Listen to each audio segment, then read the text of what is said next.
आज चर्चा होगी धर्म की, आध्यात्म की और सनातन धर्म से जुड़ी हुई व्यवस्थाओं की, आश्रम व्यवस्थाओं की। क्योंकि एक तरफ साध्वी है, दूसरी तरफ संत हैं। देश के धर्म जगत में इस वक्त कुछ ऐसा ही चल रहा है जिसकी गूंज हर तरफ सुनाई दे रही है। कभी अपने बयानों से तो कभी अपने तेवरों से सुर्खियों में रहने वाली साध्वी हर्षानंद गिरी ने इस बार संत समाज पर एक ऐसा तीखा बाण चलाया है जिसने चर्चाओं को और बल दे दिया।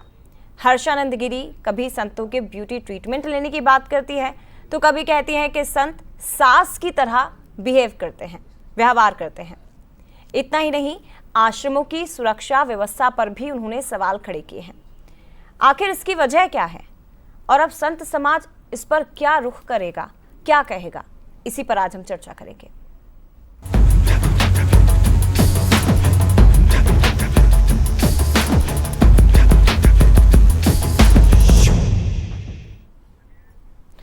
तो साध्वी हर्षानंद गिरी वही जो कुंभ से सोशल मीडिया पर वायरल हुई थी अपनी खूबसूरती के कारण, लेकिन बाद में उन्होंने संन्यास ले लिया और वो हर्षानंद गिरी बन गई।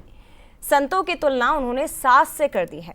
जी हाँ, उनका कहना है कि कुछ संत अब सास की तरह हर बात पर नुक्स निकालते हैं। इतना ही नहीं, उन्होंने आश्रम में रहने के लिए सुरक्षा की गारंटी की भी बात की। इसके पहले साध्वी ने आश्रम में मैनिक्योर, पेडिक्योर, ब्यूटी ट्रीटमेंट्स तक के आरोप लगाए थे। ये गुरु पूर्णिमा के मौके पर हुआ था जब मीडिया से बातचीत की और व्यवस्थाओं को लेकर एक बड़ा सवाल उन्होंने खड़ा कर दिया है।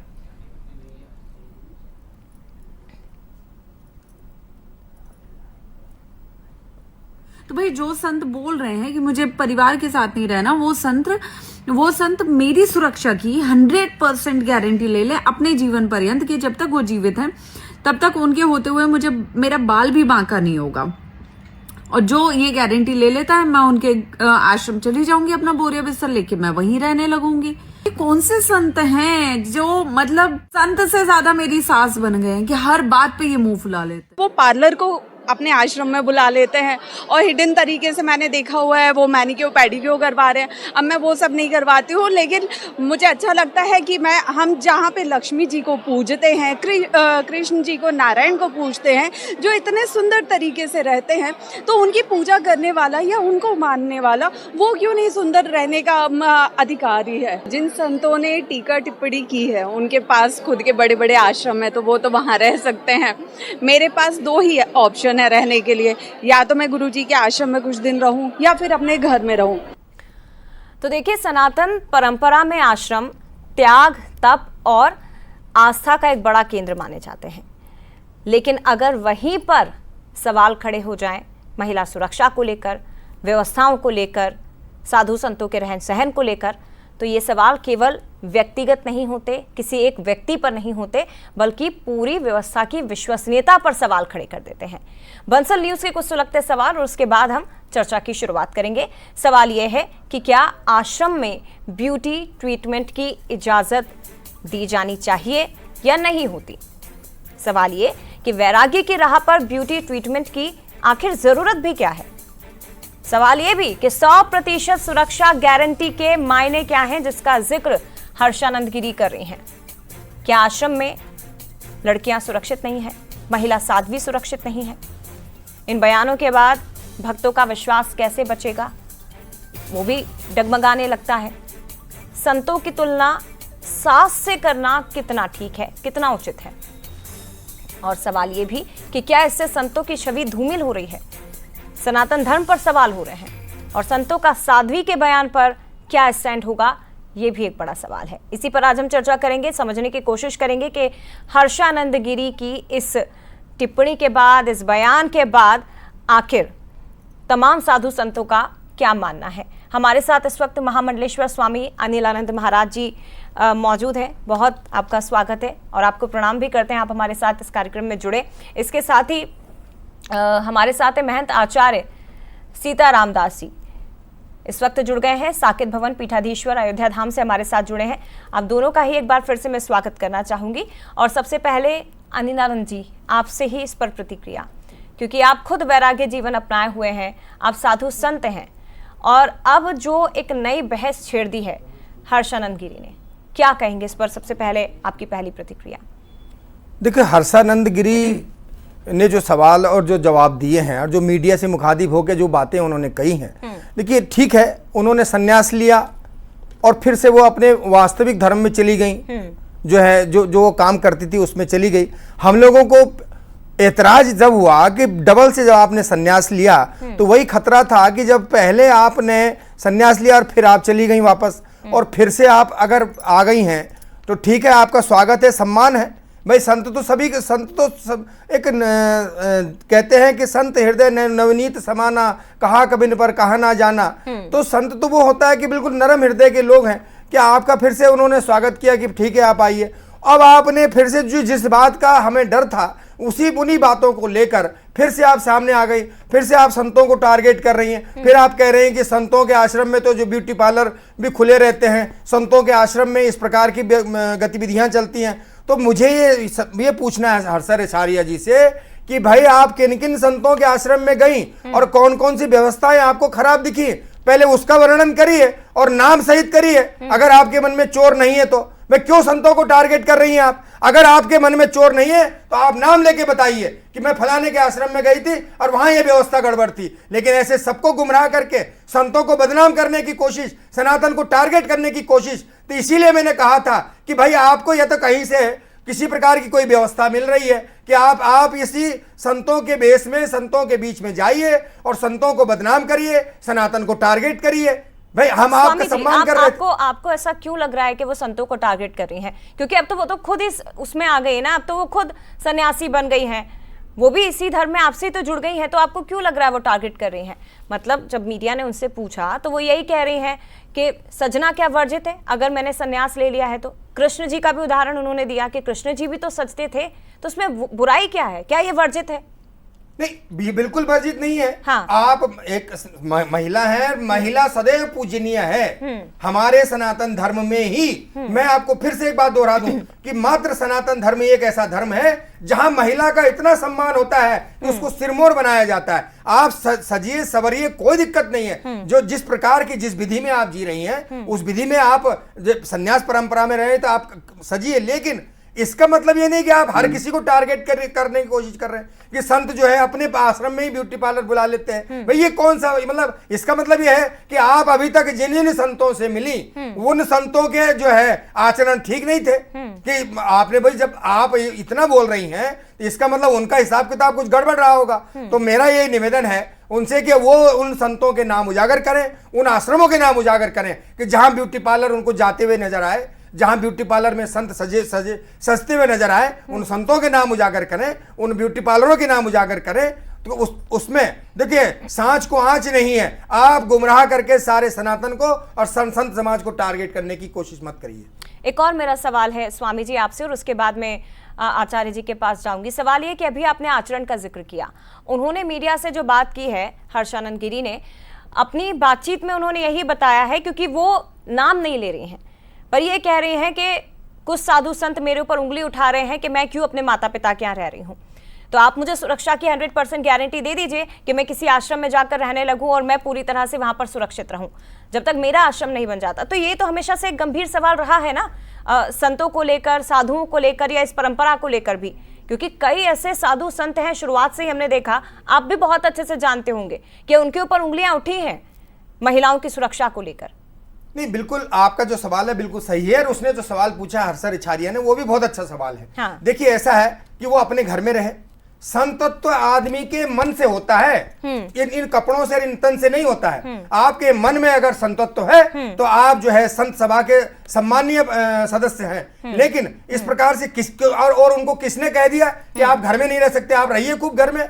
भाई कौन कह रहा है कि आप घर में नहीं रह सकती? आपने संन्यास लिया है, हाँ। अगर आपके पास आश्रम नहीं है तो आप अपनी माता पिता के पास रहिए। कौन उनको ऐसे कह रहा है? मैं इसीलिए कह रहा हूं कि जो उनको इस प्रकार का टारगेट कर रहा है उनको उनके नाम उजागर करना चाहिए और सबको नहीं लपेटना चाहिए। आप महिला सुरक्षा का सरकार भी गारंटी देती है और हम भी सम्मान करते हैं। हमने पहले ही कहा कि महिला सदैव पूजनीय है और अब वो संत हो गई है, तो ठीक है, आप अपने माता पिता के साथ रहिए और खूब सम्मान से रहिए, लेकिन इस प्रकार से सभी संतों को आप टारगेट मत करिए। मेरा ये निवेदन है उनसे।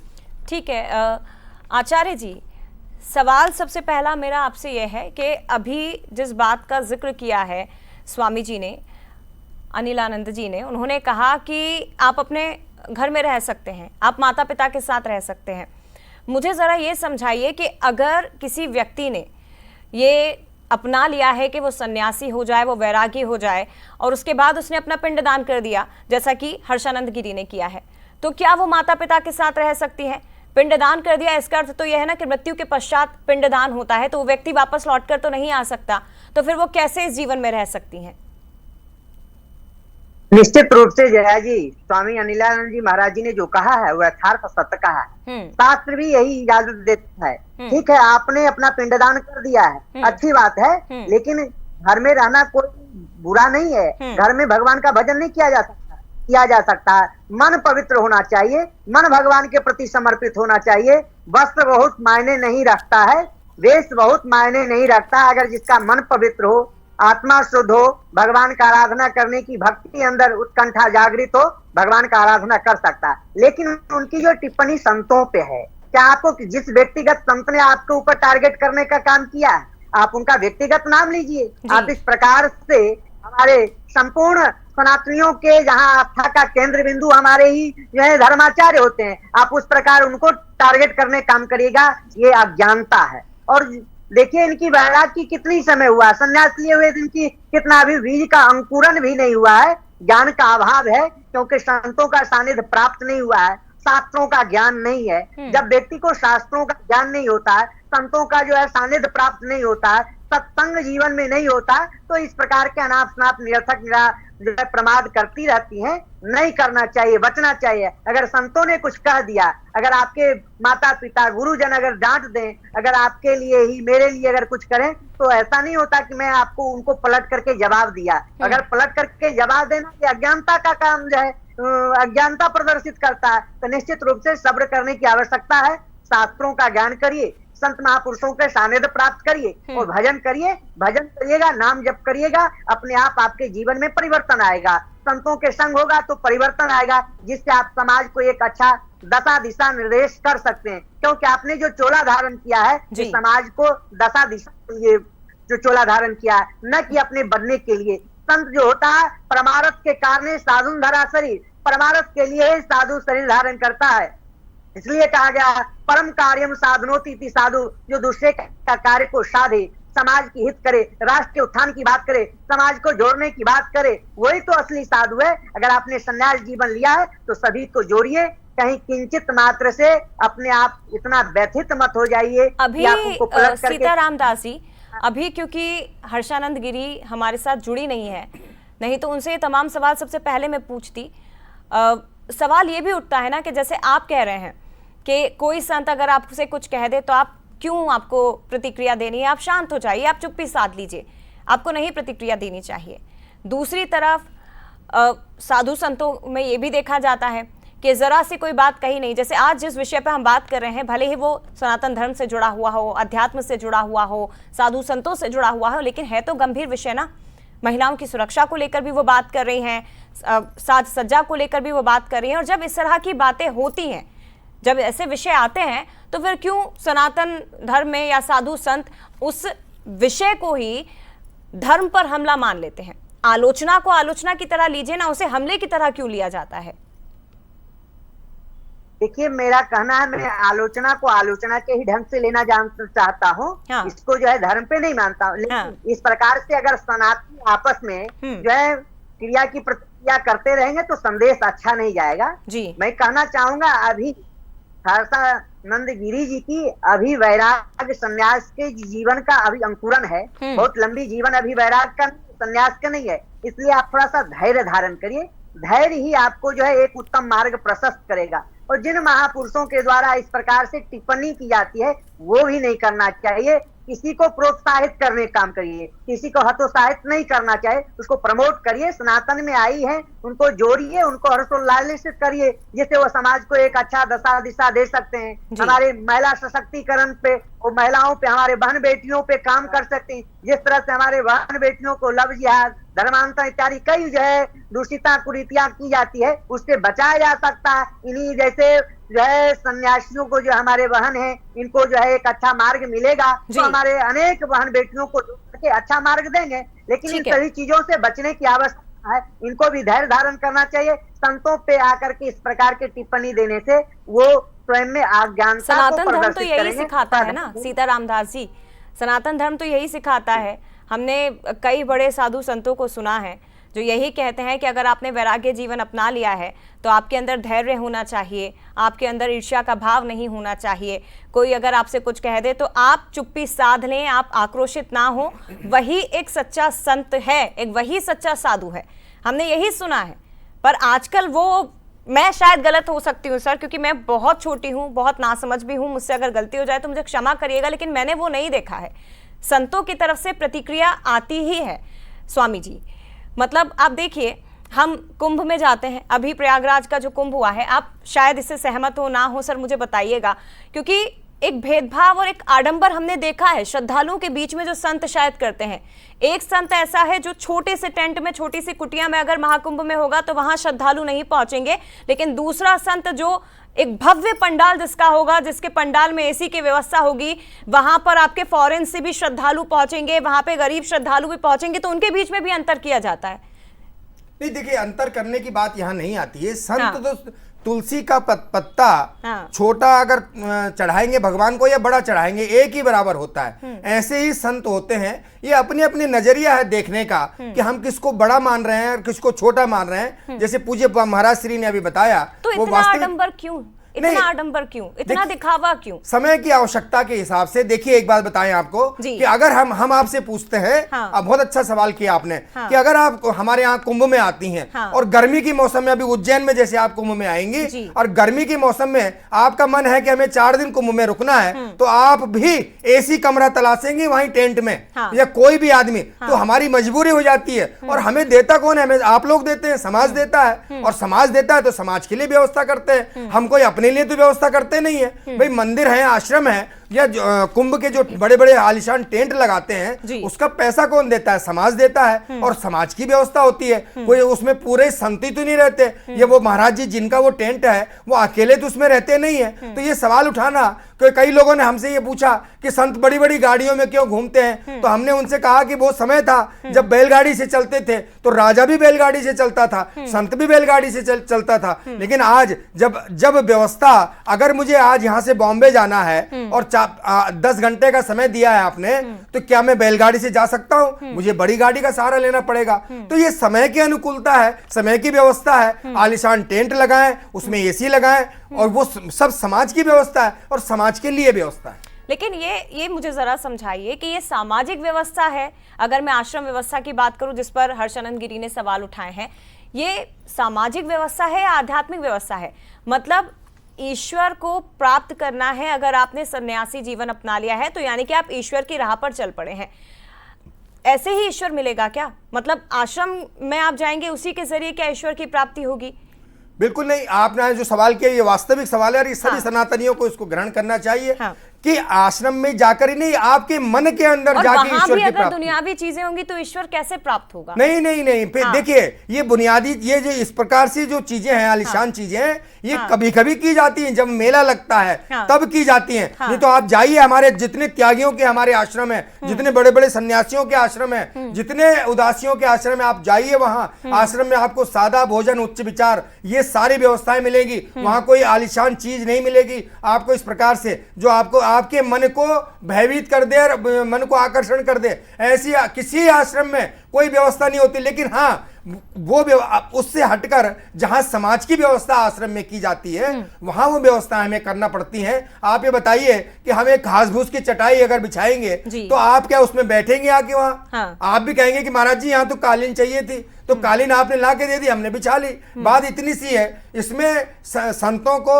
और समाज को एक दिशा देने का जो संत काम करते हैं, उसमें मेरा सभी संतों से आग्रह है कि इस प्रकार से जो आलिशान व्यवस्था है वो करें, लेकिन समाज के द्वारा कराई जाए। ठीक है। सीताराम दास जी, हम क्योंकि बार बार देखिए जिनकी बात कर रहे हैं उन्होंने हाल ही में संन्यास ग्रहण किया है और इसीलिए हम उनके ही बयानों के पे आज चर्चा कर रहे हैं।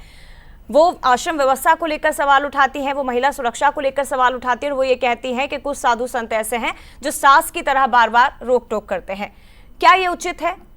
मुझे जरा समझाइएगा, क्या ये उचित है? और व्यावहारिक जीवन में या शास्त्रों में इसका वर्णन क्या है, ये भी जरा बताइए मेरे दर्शकों को।